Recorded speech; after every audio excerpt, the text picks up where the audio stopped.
정부가 내년도 예산안을 확정해 어제 국회에 제출했습니다. 네, 오늘은 정부 예산안 중 과학기술 분야의 예산안 내용에 대해서 알아보도록 하겠습니다. 한양대학교 김상선 교수 나와 계십니다. 안녕하십니까? 안녕하세요.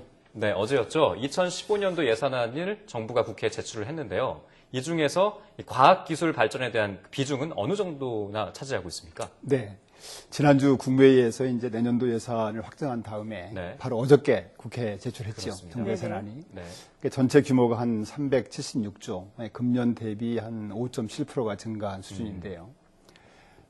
내년도에는 특별하게 이제 경제 활성화라든가 안전사회 구현, 또 서민생활 안정, 이 3대 부분에 아마 중점을 둘 계획으로 나타나 있습니다. 네. 이 376조 원 중에서 과학기술 예산은 18조 8천억입니다. 그게 전체 한 5.9%인데요. 네. 네네. 금년에 이제 17조 8천억이니까 내년도에는 한 5.9%, 1조 원이 늘어나는 거죠. 그런 정도로 수준으로 편성이 돼 있고요. 네. 또 그게 전체 예산 중에서 과학기술 예산이 차지하는 비중은 약 한 5% 수준으로 나타나고 있습니다. 네. 지난해 대비 5.9% 정도라면은 그리 나쁜 수준은 아닌 것처럼 보이는데 과학기술계 입장에서는 어떻게 보십니까? 충분한 걸까요? 모자랄까요? 글쎄요, 뭐 다다익선이라고 하지 않습니까? 네. 예산이라는 것은 뭐 많이 딸수록 좋다 이런 인식들이 있어서 네네. 네. 어떤 수준이 만족할 수준인지 이렇게 딱 그 정답은 없는데요. 네. 내년도에 이제 그 지금 세수가 불투명하고 네. 또 복지 수요가 굉장히 많기 때문에 그렇습니다. 정부 전체 예산 5.7%보다도 높은 5.9%로 반영한 것은 네. 나름대로 과학기술 쪽에 특별히 배려하지 않았느냐 이렇게 생각을 합니다.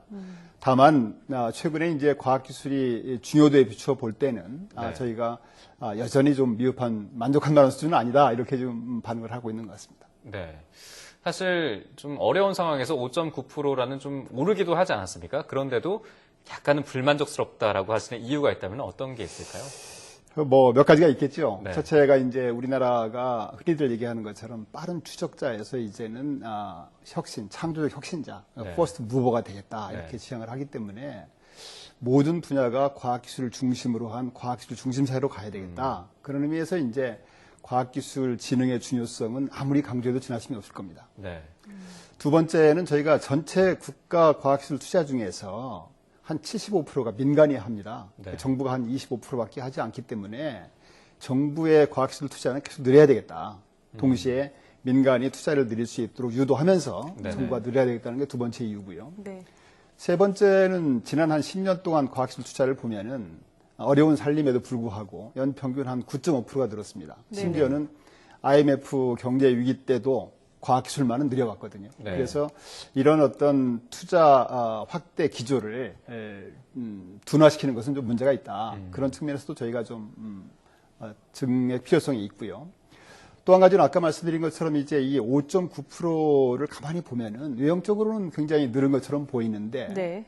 그 속에 사실은 창조경제 예산이 들어가 있어요. 한 7.1조부터 한 8.3조로 늘어난. 그래서 창조경제 예산이 작년 대비 한 1.2조가 늘었거든요. 근데 전체가 1조가 늘었기 때문에 결국은 창조경제가 늘어난 포션을 빼면은 그 전통적인 과학기술은 증가폭이 미미하지 않느냐. 네. 이런 측면에서 과학기술의 중요도에 비춰볼 때 과학기술 투자가 좀 증액이 미흡하고 계속 늘려야 되겠다. 그래서 이런 것들을 국회에서 좀 초당적으로 지원하면 좋겠다. 이런 기대감들이 있는 것 같습니다. 네. 이제 공이 국회로 넘어갔는데 국회에서 여러 가지로 시끄러운 와중에 과학기술 예산이 좀 더 늘어날 수 있는 가능성이 있다고 보십니까? 글쎄요, 과학기술은 사실 여야가 없습니다. 네. 이게 초당적인 이슈인데요. 네네. 제가 예전에 미국에서 근무할 때 보니까 미국은 이제 1월 말쯤 국회로 행정부 예산을 보냅니다. 네. 보내서 이제 9월까지 그걸 심의를 하는데 심의 과정에서 아마 거의 매년 예외 없이 과학기술 투자가 확 늘어요. 국회에서. 네네네. 그래서 굉장히 부러워한 적이 있습니다. 네. 그래서 저희도 이 과학기술 이슈만은 국가의 미래를 준비하는 것이기 때문에 미래를 위한 씨앗을 심는 기분으로 여야가 초당적으로 지원했으면 좋겠다 하는 희망이고요. 네. 참고로 미국에서 보니까 이제 그 과학계에서 과학자들이 어느 날 이제 국회 방문의 날을 정해가지고 국회를 방문합니다. 그래서 자기 소속 지역구 의원들한테 가서 이제 과학이 왜 중요한지, 왜 늘어야 되는지 네. 그런 어떤 설득, 이해 정진 노력을 하는 걸 봤는데요. 네. 저희 과학기술계에서도 그런 걸 좀 벤치마킹해서 예산 증액을 위해서 같이 노력해야 되는 게 아닌가 생각이 듭니다. 네, 정말 과학 발전을 위해서는 여야가 따로 없다. 그렇죠. 정말 빨리 국회가 정상화됐으면 하는 네, 그렇습니다. 바람입니다. 이번에 또 우수한 성과를 내는 데는 뭐 투자도 중요하지만 사실 어느 분야에 어떻게 적절하게 배치가 되느냐도 중요하지 않겠습니까? 올해 과학기술 예산이 18조 원이라고 하셨는데 어떤 분야에 중점을 두어서 투자해야 될 것 같습니까? 저희가 이제 과학기술 예산을 짤 때는 그 국가과학기술 심의회라는 게 있어요. 네. 거기서 이제 범부처적으로 모여서 지난달 말에 그때 이제 의결을 했는데요. 그 의결 내용에 따르면 세 가지 중점 분야가 있습니다. 첫 번째가 본격적으로 이제 창조경제 성과 창출을 해야 되겠다. 그걸 위해서는 이제 성장 농력 창출이라든가 벤처 R&D 투자 확대라든가 창업 중소기업 지원, 이런 또 R&D 성과의 사업화 이런 데 중점을 두고요.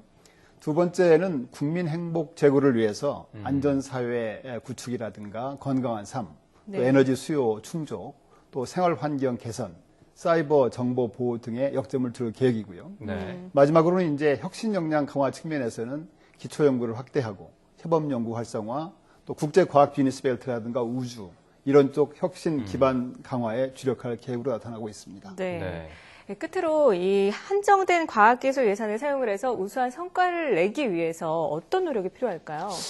그렇죠. 이제 투자 확대와 병행해서 과학계가 화답할 일들은 네. 성과를 잘 내야 되죠. 그렇죠. 우수한 성과를 귀한 세금이기 때문에요. 네네. 그렇죠. 우수한 성과를 내야 되는데 아마 여러 가지가 있어요. 첫 번째는 기존의 정부 연구개발 투자 중에서 혹시 낭비되는 요인은 없는지 그걸 네. 찾아서 제거함으로써 투자 효율을 높이기 위한 노력이 굉장히 중요하다고 봅니다. 그런 의미에서 금년도 예산 편성 과정에서도 국가심 예산 편성 과정에서도 이제 한 6,866억인가요? 그런 정도의 그 돈을 찾아내서 재투자하는 것은 굉장히 바람직한 일이라고 생각이 됩니다. 네. 두 번째는 이제 한정된 과용 자원을 어떻게 효율적으로 배분하느냐 이런 것들이 굉장히 중요합니다. 네. 그래서 분야별로 단계별로 또 어떤 우선순위에 따라서 배분할 것인가 이런 것들에 대해서 역점을 둬야 된다고 생각이 됩니다. 사실 이 열매를 수확하기 위해서는 먼저 씨앗을 뿌리고 또 싹이 나고 잎이 나고 열매를 맺지 않습니까? 네. 그래서 이런 과정을 거쳐야 되듯이 갑자기 열매를 딸 수가 없죠. 그래서 우리가 이제 지금 정부가 역점을 두고 있는 그 연구 성과의 실용화라든가 네. 창업, 중소기업 지원 다 중요하지요. 네. 근데 보다 근원적으로는 기초연구를 통해서 우수 인재를 양성하고 네네. 또 세계적인 원천 성과를 창출하는 것도 굉장히 중요하지 않겠습니까? 네. 그래서 어떤데 한정된 자원을 어떻게 배분할 것인지, 어떤 단계, 어떤 역할 분담할 것인지에 대해서 깊은 고뇌가 필요하다고 봅니다. 한쪽만 지나치게 투자를 한다든가 하면 안 네. 되고 균형 있게 미래와 현재와 이것들을 다 대비할 수 있어야 된다고 생각이 되고요. 네. 특히 이제 지금 기업연구소가 지금 3만 개거든요.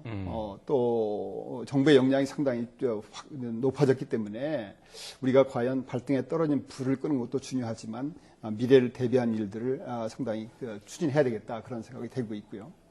또 한 가지는 지금 이제 부처 간의 어떤 역할 분담, 사업 간의 역할 분담 이런 것도 한번 지금쯤 제대로 들여다봐서 서로 경쟁이 아니라 서로 협업해서 시너지를 낼 수 있는 그런 것들도 중요하고요. 네. 또 기존의 각종 이제 그 지원 정책 제도가 있습니다. 이런 제도들이 정말 실효성 있게 작용이 되고 있는지 그런 것들을 살펴봐야 되겠는데요. 예를 들어서 이제 그 평가 제도를 개선하는 문제라든가 또는 지금 과학기술계에서도 예비 타당성 조사 제도를 도입하고 있는데요. 이런 제도가 과연 과학기술에 적정한지 이 시점에서 한 번쯤 돌아보고 개선할 점들은 과감하게 개선할 필요성이 있다고 네. 생각이 됩니다. 네.